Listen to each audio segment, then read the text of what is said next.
말씀은 욥기서 12장 1절로 25절까지 보시겠습니다. 하나님 말씀 욥기서 12장 1절로 25절까지 한 절씩 교독으로 읽겠습니다. 제가 1절과 2절 먼저 읽겠습니다. 욥이 대답하여 이르되 너희만 참으로 백성이 오구나. 너희가 죽으면 지혜도 죽겠구나. 나도 너희같이 생각이 있어 너희만 못하지 아니하니 그 같은 일을 누가 알지 못하겠느냐. 하나님께 불러 아뢰어 들으심을 입은 내가 이웃에게 웃음거리가 되었으니 의롭고 온전한 자가 조롱거리가 되었구나. 평안한 자의 마음은 재앙을 멸시하나 재앙이 실족하는 자를 기다리는구나. 강도의 장막은 형통하고 하나님을 진노하게 하는 자는 평안하니 하나님이 그의 손에 후히 주심이니라. 이제 모든 짐승에게 물어보라. 그것들이 내게 가르치리라. 공중의 새에게 물어보라. 그것들이 또한 내게 말하리라. 땅에게 말하라. 내게 가르치리라. 바다의 고기도 내게 설명하리라. 이것들 중에 어느 것이 여호와의 손이 이를 행하신 줄을 알지 못하랴. 모든 생물의 생명과 모든 사람의 육신의 목숨이 다 그의 손에 있느니라. 입이 음식의 맛을 구별함 같이 귀가 말을 분간하지 아니하느냐. 늙은 자에게는 지혜가 있고 장수하는 자에게는 명철이 있느니라. 지혜와 권능이 하나님께 있고 계략과 명철도 그에게 속하였나니 그가 허르신즉 다시 세울 수 없고 사람을 가두신즉 놓아주지 못하느니라. 그가 물을 막으신즉 곧 마르고 물을 보내신즉 곧 땅을 뒤집나니 능력과 지혜가 그에게 있고 속은 자와 속이는 자가 다 그에게 속하였으므로 오사를 벌거벗겨 끌어가시며 재판장을 어리석은 자가 되게 하시며 왕들이 맨 것을 풀어 그들의 허리를 동이시며 제사장들을 벌거벗겨 끌어가시고 권력이 있는 자를 넘어뜨리시며 충성된 사람들의 말을 물리치시며 늙은 자들의 판단을 빼앗으시며 위인들에게 멸시를 쏟으시며 강한 자의 띠를 푸시며 어두운 가운데서 은밀한 것을 드러내시며 죽음의 그늘을 광명한 대로 나오게 하시며 민족들을 커지게도 하시고 다시 멸하기도 하시며 민족들을 널리 퍼지게도 하시고 다시 끌려가게도 하시며 만민의 우두머리들의 총명을 빼앗으시고 그들을 길 없는 거친 들에서 방황하게 하시며 빛 없이 캄캄한 데를 더듬게 하시며 취한 사람같이 비틀거리게 하시느니라. 아멘. 아멘. 이제 어제 말씀은 욥의 친구인 소발이 욥과 변론하는 중에서 감정이 상해서 함부로 이야기하는 것에 대해서 살펴보았습니다. 인과응보의 그 논리에 따라서 빨리 회개하면 고통이 끝나고 평안해질 것이라고 친절한 마음으로 말해 주었건만 욥이 따르지 않자 감정이 상해서 넌 머리가 비었고 교만하고 미련한 당나귀 새끼와도 같다고 이 소발이 비판을 했지요. 이제 오늘 말씀은 이런 소발의 생각에 대한 욥의 반박입니다. 세 사람이 엘리바스나 빌닷이나 소발 이 세 친구가 똑같은 논리로 욥을 공격하자 욥도 이제 마음이 상했습니다. 그래서 이제 맞받아치는 거죠. 너희만 지혜로운 사람이고 너희만 똑똑하냐? 나도 너희만큼 똑똑하고 일반 백성들도 너희가 말하는 것 모르는 것이 아니다. 하나님은 사람들에게 지혜를 주셔서 모든 것을 알게 하시지만 사람들에게만 지혜를 주는 것이 아니라 개미에게도 배우라고 하셨던 것처럼 개미를 통해서도 우리는 지혜를 배울 수 있는 것이고 개미도 알고 있고 새도 알고 있고 심지어 땅도 알고 있고 모든 식물도 알고 그 속에서 우리는 교훈을 얻을 수 있고 모르는 것을 배울 수 있는 것 우리만 똑똑한 것이 아니다라고 하는 거죠. 인과응보의 이 논리에 대해서 이제 욥이 이제 반박하게 되는데 자신을 정죄하는 것에 대해서 비판하는 것에 대해서 이제 반박하게 되는데 욥은 이제 지난 날들을 자신의 삶을 돌아보면서 자신의 기도가 하나님 앞에 응답되었었고 또 지금까지 의롭고 순전하게 살아왔음에도 불구하고 지금 이 고난을 당하고 사람들에게 웃음거리와 조롱거리가 되었으니까 인과응보의 이 원리가 모든 상황에 모든 사람들에게 통용되는 원리는 아니다라고 하는 것을 지적하고 있습니다. 가장 먼저 생각해 볼 것은 욥의 친구들이죠. 그러니까 욥이 고난을 당하니까 욥은 죄가 있고 반면에 친구들은 고난을 당하지 않고 평안하게 살고 있으니까 죄가 없는 것이냐? 아닌 거죠. 여러분 지금 이 욥의 친구들이 욥에 대해서 지금 가르쳐주고 비판하고 빨리 회개하라고 촉구하고 이런 모든 것들은 그동안에 욥이 잘 나갈 때는 이런 말 못했어요. 기가 죽어 살았어요. 욥이 워낙 의롭고 순전하고 뭐 이렇게 좀 끌어내려서 자신들이 우월함을 좀 증명하고 싶었지만 전혀 그럴 기회가 없었어요. 근데 욥이 망하게 되었고 병도 얻게 되었고 완전 밑바닥으로 추락하게 되니까 마음 한편은 그런 거죠. 아 고소하다. 아 잘됐다. 욥의 불행이 나의 기쁨이고 나의 행복이다. 그 속에서 우월감을 가지면서 너 내 말 잘 들어. 그러면서 지금 이제 이야기하게 되는 거예요. 그럼 뒤에 가서 알겠지만 이 세 친구들에 대해서 하나님께서 이들의 죄를 물으십니다.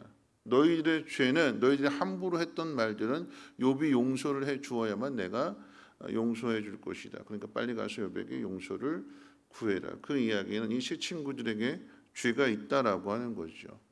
여러분 인과응보의 원리, 잘한 사람에게 상 주고 잘못한 사람에게 벌을 준다. 이 논리로 생각한다면 지금 이 세 친구들 편안하기 때문에 죄가 없고 아무런 고난이 없기 때문에 죄가 없는 것이 아니라 여러분 편안할 때도 죄가 있다라고 하는 것이고 반대로 욥의 의미는 여러분 고난이 오게 된 것이 죄가 있어서 고난이 온 것이 아니라 하나님께서 욥을 훈련하시기 위한 과정임을 우리는 욥기서를 통해서 잘 알고 있지 않습니까? 또 한 가지 이제 생각해 볼 것은요. 세상 사람들의 일들을 보게 되면 세상이 돌아가는 모습들을 보게 되면 의인이 잘 되고 형통하고 고난이 없어야 되는데 오히려 세상 돌아가는 일들을 보게 되면 의로운 사람이 고난을 당하고 억울한 일도 많이 당하게 되고 반대로 악인은 형통하게 되고 오늘 본문에서도 표현하고 있는 것처럼 여러분 강도와 하나님을 진노케 하는 사람들은 당연히 벌을 받고 망해야 되는데 오히려 세상에서 그들이 큰 소리치고 형통하게 살아가고 있습니다. 그럼 세상 속에는 이 인과응보의 논리만 있는 것이 아니라 양육강식의 논리도 있죠. 강한 자가 약한 자를 괴롭힙니다. 어른들만의 이야기가 아니라 어린아이들 학교에서부터 초등학교나 유치원에서부터도 왕따가 있잖아요. 힘 있는 애가 힘 없는 애를 괴롭힙니다. 뭐 초중고 이건 말할 것도 없고 유치원에서도 그래요. 누가 가르쳐 준 것도 아닌데 그 안에서 힘 있는 사람은 군림하게 되는 것이고 힘 없는 사람은 괴롭힘을 당하게 되는. 경제도 그렇죠. 경제도 대기업이 작은 군소기업들, 작은 기업들을 손해보게끔 만들고 자기들은 오히려 그것으로 인해서 더 많은 이익들을 취하게 되는. 아쉬우면 하지 마라. 너 아니어도 일하겠다는 사람 많다. 그러면서 모든 것들을 다 착취해 갑니다. 대기업은 잘 되고 힘없는 기업들은 휘청거릴 수밖에 없는. 정치도 그렇지는 정치도. 힘 있는 사람들은 가진 권력을 가지고 떵떵거리고 잘 살고 죄를 지어도 돈으로 잘 빠져나가지만 힘없는 사람만 감옥에 가게 되는 것이고. 여러분 이런 것을 인과응보의 원리로만은 이해할 수가 없는 일들입니다. 억울한 일, 속상한 일이 참 많습니다. 여러분 욥은 이런 세상에 대해서 이 또한 하나님의 지혜라고 가르칩니다. 욥의 친구들은 악한 자들을 벌하시는 것만을 하나님의 지혜라고 생각하지만 욥은 인간들이 행할 수 없다고 생각하는 그런 일들도 하나님은 행하실 수 있는 분임을 분명하게 이 친구들과의 이 논쟁을 통해서 드러내고 가르치고 있는 거죠. 욥이 죄가 많아서 망하고 친구들의 비판을 받는 것이 아니라 이 또한 하나님의 주권이고 이 안에 하나님의 지혜가 있다고 욥은 믿습니다. 하나님은 인과응보의 이 논리에 갇혀 있는 분이 아니라 인간이 설정한 이 선과 악의 기준을 뛰어넘으시는 창조주이십니다. 하나님께서 헐고 가두시면 아무도 세울 자가 없고, 가뭄으로 하나님은 세상을 마르게도 하시고 또는 홍수를 통해서 땅을 뒤집기도 하십니다.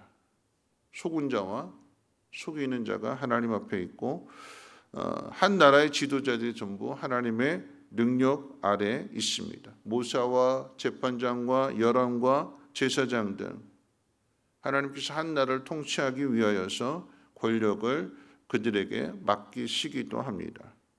그들에게 권세를 주신 분도 하나님이시고 권세를 빼앗으시는 분도 하나님이십니다. 여러분, 역사의 예를 들어서 놓고 본다면 하나님 백성이니까 잘 돼야 되잖아요.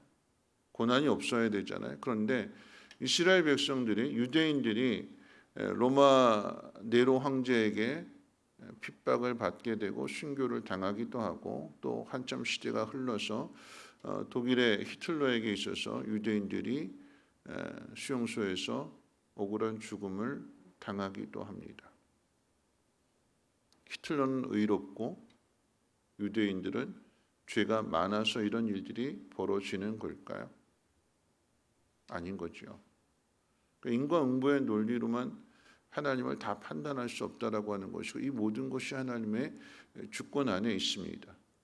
독일이 힘이 있어서 세계 정복을 하겠다고 세계 전쟁을 일으켰지만 그 독일이 망하게 되었고, 그 망한 독일의 그 이야기들이 세상 역사의 교훈이 되는 것이며, 또 그로 인해서 핍박을 당하게 되고 억울한 죽음을 당하게 되는 그런 유대인들이 억울한 일들 속에서 오히려 하나님에 대한 믿음을 드러내게 되는 것이고, 네로 황제에 의해서 핍박을 당하고 순교하는 이스라엘 백성들 역시도, 유대인들 역시도 믿음을 드러내게 되는, 무엇이 진정한 가치인가를 고난과 압제 속에서도 선함이 무엇인지, 의로움이 무엇인지를 드러내게 되는 거죠. 우리가 태어나는 모습들이 한번 생각해 본다면, 여러분, 부유한 가정에 태어나는 아이들은 다 똑똑하고 지혜롭고 의롭고 착해서 상을 받아서 그 가정에 태어나는 것이고, 가난하고 힘든 가정에 태어나는 사람들은 다 죄가 많고 잘못해서 밀어내서 그렇게 태어난 걸까요? 아니잖아요.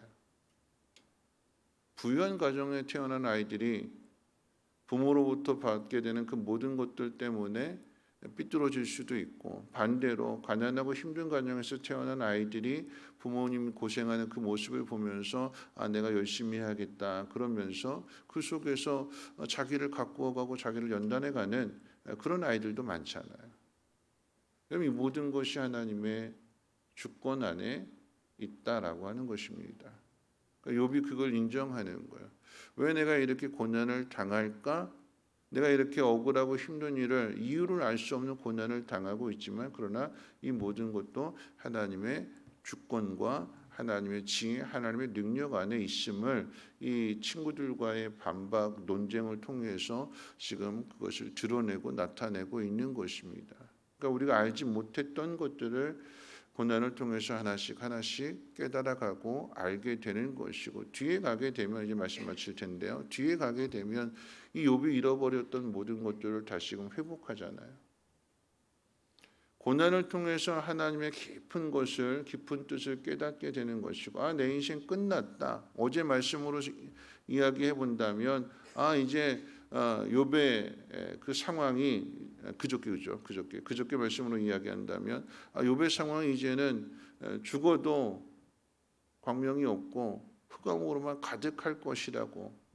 내 간절한 소망이 있다면 죽기 전에 잠깐의 평안을 맛보는 것이 내 유일한 소망이라고 말했던 이 욥에게 하나님께서는 상상할 수 없는, 기대할 수 없는 그 놀라운 것들을 다시 회복시켜 주시는 분이 하나님이시잖아요. 누가 의로우냐, 누가 죄가 많냐라고 했을 때에 세상적인 눈으로 봤으면 욥이 죄가 많고 욥의 친구들이 의로운 것처럼 보였지만, 그러나 이 모든 것들이 하나님 앞에 서게 될 때에 욥은 의로웠고 욥의 세 친구들은 죄가 많았음을 드러내고 나타나게 되는 거죠. 여러분, 그러니까 우리가 해야 될 일은 무엇이냐? 여러분, 하나님께서 인간에게 지혜를 주셨건만 내일을 알 수 있는 것은 하나님께서 주시지 않으셨어요. 우리가 아무리 수고해도 내일 일어날 일들을 미리 다 예측하고 준비할 수는 없습니다. 그래서 필요한 것이 믿음입니다. 욥이 인생 가운데 이런 일이 있을 것이라고는 전혀 생각하지 못했어요. 그런데 이런 일이 닥치게 되니까 이 속에서 생각하게 되고 고민하게 되고, 그리고 하나님을 찾게 되고 하나님 의지하게 되고 하나님과 대화하게 되고, 그러면서 하나님께서 무엇을 원하시는지를 더 깊이 깨닫게 되는 거죠. 모든 것이 잘 나갈 때는 아무런 문제가 없습니다. 그런데 모든 것이 하루아침에 다 무너지게 되니까, 여러분, 제일 힘든 게 뭐냐라고 했을 때 육신의 병도 힘들겠지만 이 사람들의 말들, 사람들과의 관계들. 여러분, 좋을 때는 다 좋아요. 근데 내가 망하게 되면 가장 가까운 사람들과의 관계도 틀어지게 되고 힘들어지게 되고. 여러분, 그럼 그것으로 끝이 나느냐? 아니죠. 뒤에 가게 되면 이 친구들이 회개하게 되고 다시 그 관계가 하나가 되어지게 되는 회복이 있다라고 하는 것입니다.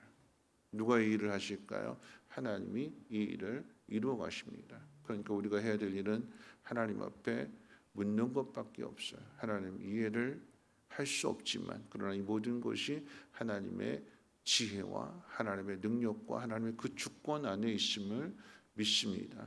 하나님, 이것이 하나님의 뜻임을 믿기에 하나님의 시간들을 잘 견뎌내고 버텨내게 하시고, 그래서 마침내 하나님의 선하신 뜻이 나를 통해서 나타나게 하시고 많은 사람들에게 증거되어지게 하옵시고, 내 모든 것들을 하나님 회복해 주시옵소서. 이렇게 고백하시고 하나님의 기쁘신 뜻을 깨닫는 복된 날 되시기를 주님의 이름으로 축원을 드립니다. 우리 찬송 539장입니다.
통해서 함께 기도하실 텐데요.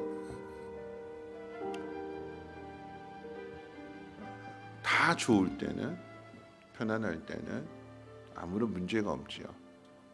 그런데 망하게 되면, 고난을 당하게 되면 이런 그 고난 때문에 결국은 사람과의 관계도 틀어지게 됩니다. 친구와의 관계 또는 가족과의 관계도 틀어지게 되지요. 그게 더 힘든 것 같아요.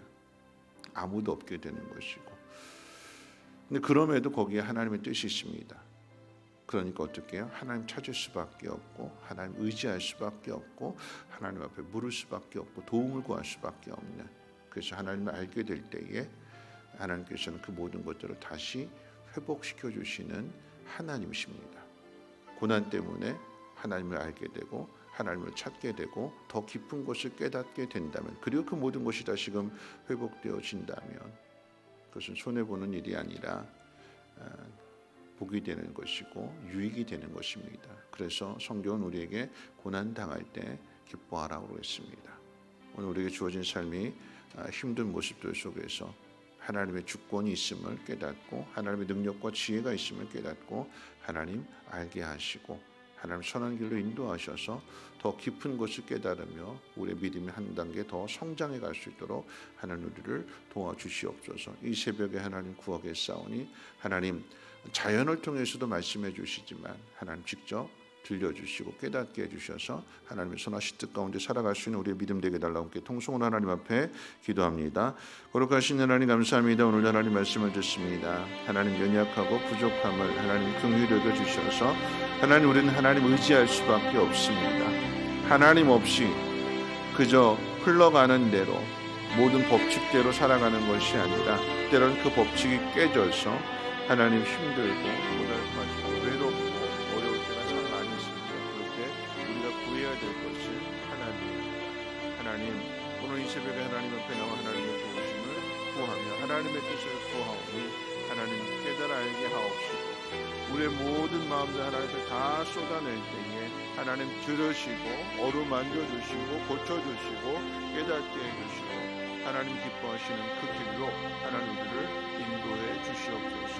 큰 은혜 베풀어 주신다고 약속해 주셨사오니 하나님 고난 가운데 있는 우리들을 건져주시고 또 그 고난을 잘 감당할 수 있도록 인내 믿음을 더하여 주시옵소서. 잃어버린 것 모든 것들을 찾게 하실 때에 깨어진 사람들과의 관계가 다시 회복되어지게 도와주시고 하나님 믿음을 찾았더니 하나님 관계도 회복되게 해주시고 믿음을 찾았더니 잃어버린 모든 것 다 다시 회복될 수 있는 은혜를 하나님 허락해 주시옵소서.